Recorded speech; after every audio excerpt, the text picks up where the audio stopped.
உசிலம்பட்டி அருகே கோவிலில் நள்ளிரவில் பெரிய கடிகாரத்தை திருடும் மர்ம நபர் சிசிடிவி காட்சி வெளியானதால் பரபரப்பு காணப்பட்டது.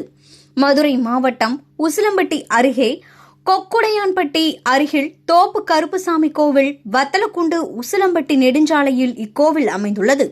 காவல் தெய்வமான தோப்பு கருப்பசாமியை டிரைவர்கள், நடந்து செல்பவர்கள் உட்பட அனைவரும் இக்கடவுளை வணங்குவதால் கோயில் எப்பொழுதும் திறந்து காணப்படும்.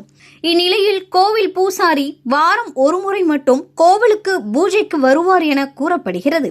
இந்நிலையில் கோவில் பூசாரி ஆறுமுகம் வழக்கம் போல் கோவிலுக்கு வந்தபோது கோவில் சுவற்றில் மாட்டப்பட்டிருந்த பெரிய கடிகாரம் காணாமல் போனதைக் கண்டு திடுக்கிட்டார். உடனடியாக அங்கிருந்த சிசிடிவி கேமராவை ஆய்வு செய்தபோது நள்ளிரவில் மர்ம நபர் ஒருவர் கோவிலில் வந்து பெரிய கடிகாரத்தை எடுத்து செல்வது தெரியவந்தது. இது குறித்த காட்சி தற்போது சமூக வலைதளங்களில் வெளியாகி பரபரப்பை ஏற்படுத்தியுள்ளது.